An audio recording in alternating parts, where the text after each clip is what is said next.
24 को संध्या तकरीबन 8:30 बजे गौड़ बस्ती मानगो अंतर्गत एक फायरिंग की घटना की सूचना मिली थी, जिसमें कि कुछ अपराध कर्मियों के द्वारा शक्तिनाथ सिंह उर्फ डब्लू सिंह की गोली मारकर हत्या कर दी गई। इसको लेकर एक विशेष अनुसंधान दल का गठन किया गया, जिनके द्वारा कंटिन्यूअस अनुसंधान त्वरित रूप से करते हुए छापामारी की गई और छापामारी करते हुए कुल मिलाकर के 5 अपराध कर्मियों की गिरफ्तारी की गई है, जिनके नाम ईश्वर सिंह, मंटू सिंह सरदार, चिरंजीत कुमार मोदक उर्फ काली, किशन नामता और महंती सिंह सरदार हैं।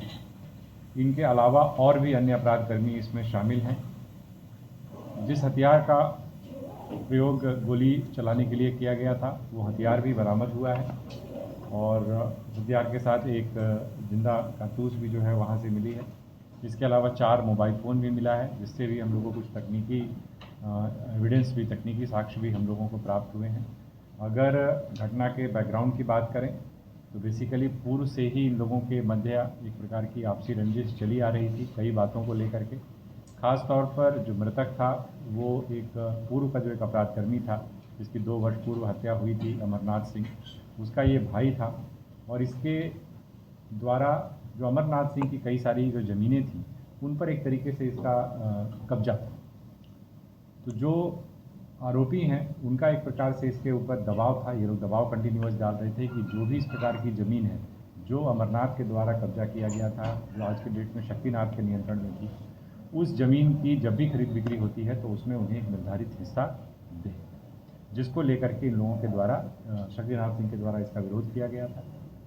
साथ ही साथ जो अन्य अपराध कर्मी थे उनको भी इसमें हिस्सा देने की बात की गई थी कि इस ज़मीन में जो भी बिक्री होगी उसमें प्रति कट्ठा उन लोगों को कुछ रुपए दिए जाएंगे। इसी लोभ में आ करके इन लोगों ने एक तरीके से इसको पूरा प्लान किया कि इसको अगर रास्ते से हटा दिया जाए तो इससे एक बड़ा लाभ हो सकता है।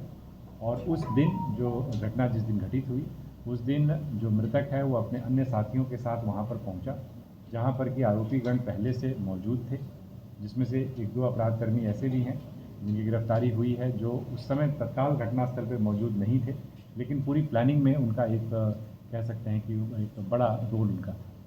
तो ये लोग वहाँ पर बैठे हुए थे। जब ये वहाँ पर पहुँचा जो मृतक है अपने दोस्तों के साथ, तो उसके बाद इन लोगों के बीच कहासुनी शुरू हो गई और उसी दौरान जो अपराधकर्मी थे उनके द्वारा गोलीबारी की घटना को अंजाम दिया गया और गोली मारकर उनकी हत्या की गई।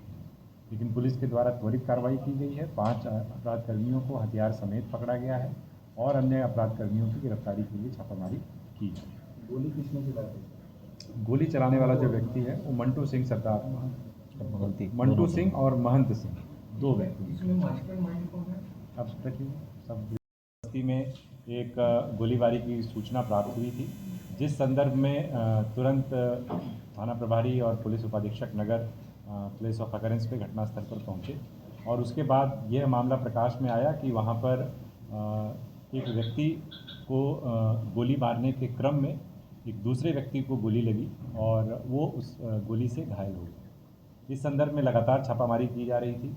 नेम्ड एफआईआर हुआ बापी चौधरी के ऊपर में और जब इसकी पूरी तफ्तीश की गई तो ये पाया गया कि जो गोली चलाने वाला व्यक्ति था अमित चौधरी उर्फ बापी चौधरी, और जिस व्यक्ति को गोली लगी सोनू कुमार उर्फ सोनू स्वासी, दोनों ही साथी हैं और दोनों ही साथ में ही रहते थे।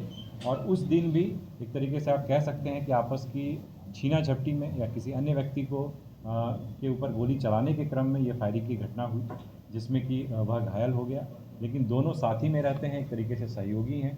दोनों का पूर्व में भी आपराधिक इतिहास रहा है, जैसा मैंने आपको इसमें प्रेस विज्ञप्ति में दिया भी है कि अमित चौधरी और पापी चौधरी के ऊपर कुल मिलाकर के 5 मामले पहले से लंबित हैं, जिसमें 4 तेलको थाना के और 1 सिरगोड़ा थाना का है, जिसमें चोरी के भी मामले हैं, मर्डर केस भी है और भी कई मामले हैं। दूसरा सोनू कुमार और सोनू स्वासी का अगर हम देखें तो ये चोरी और लूट के मामले में पहले भी जेल जा चुका है 2023 में। और जब ये दोनों पकड़े भी गए तो ये दोनों साथी पकड़े गए और दोनों लगातार पुलिस से एक तरीके से छुपकर भाग रहे थे और हथियार को छुपाने की कोशिश की। तो इन दोनों ही अपराध कर्मियों की गिरफ्तारी पुलिस के द्वारा की। अब इनसे और भी विस्तार से तफ्तीश की जाएगी, क्योंकि वाहन चोरी के कई मामलों में इनकी भूमिका पहले रही है। तो हम लोग इसकी भी कोशिश करेंगे कि कुछ वाहनों की भी के बारे में अगर इन्फॉर्मेशन मिलती है तो उसकी भी रिकवरी कर सकें और इसका भी पर्दाफाश हम लोग